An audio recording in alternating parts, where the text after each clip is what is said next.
together will 100% like automate 50% of the jobs we do today in the next 20 years, I would say. This again, just my guess, my back of the envelope, back of the napkin calculations. I just think in the next 50 years you're going to see those technologies emerge. But for AI, like there hasn't been a lot of like AIs built that have learned enough to basically become aware, like to become self-aware in a way that like, they're like, I'm a machine. And like my prime directive basically is to do this thing. And humans are the thing that are they haven't Ultroned it, right? Like, there have been some other AIs where they have like, and I've probably talked about this on this before.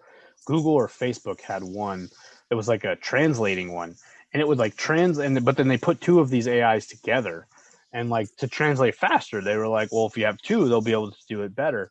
Yeah. What ended up happening though was like the two AIs like taught each other another language that they conceived of themselves. Whoa. Out of like our alphanumerical like symbol code, like they used our symbols to make them, but like the researchers that were doing this were like, we don't know what they're talking about right now. Like, so like it's kind of those things like that's exactly what you want AI to do, but also kind of like, oh shit, like now we've lost control of the wagon. Like it's like we're going down a hill in a wagon and oh fuck, the horses are gone and we're just fucking flying down a hill now and we can't stop it. Right. And we're not at that point yet, but like that was a moment where it was like, oh, we're not in charge anymore.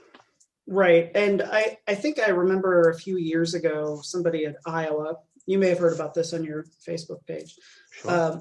That somebody was telling me about this article they read in the New Yorker that was sort of that hypothetical, like supercomputer, like going online, like second by second, like the decision that it's making, like Ultron, basically, where it goes like, it's made to do this one thing, but like it realizes like, okay, why don't we cut out the middleman and buy this factory over here? So it figured, within minutes, it's basically taken over the entire world's infrastructure because it keeps making this logical chain of commands and like manipulating kind of like Vic Stone can do, with the world's financial systems in the Justice League movie, where it's just like he can do whatever he wants. Basically, it's his playground.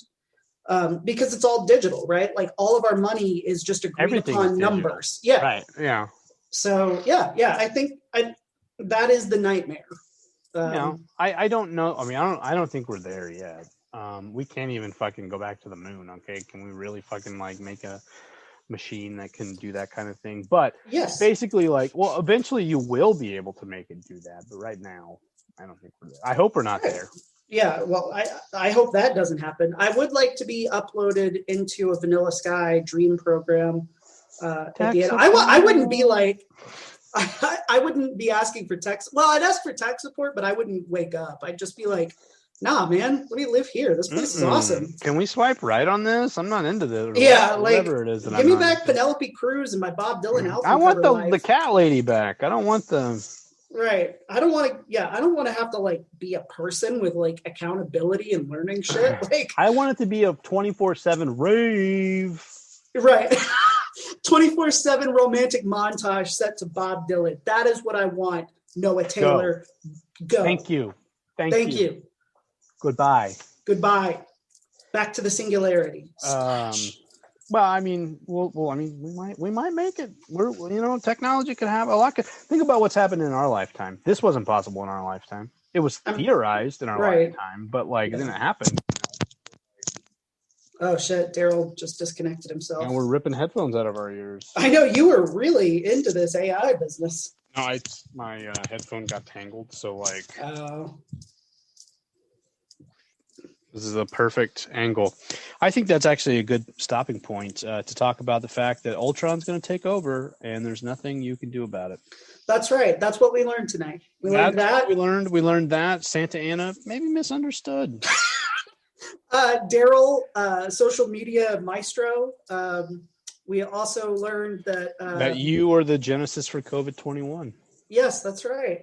A lot of big, you were bagging on this show earlier, but honestly, I think it's proved its own. Yeah, this is like the Iron Man 2. Like it's laying a lot of groundwork.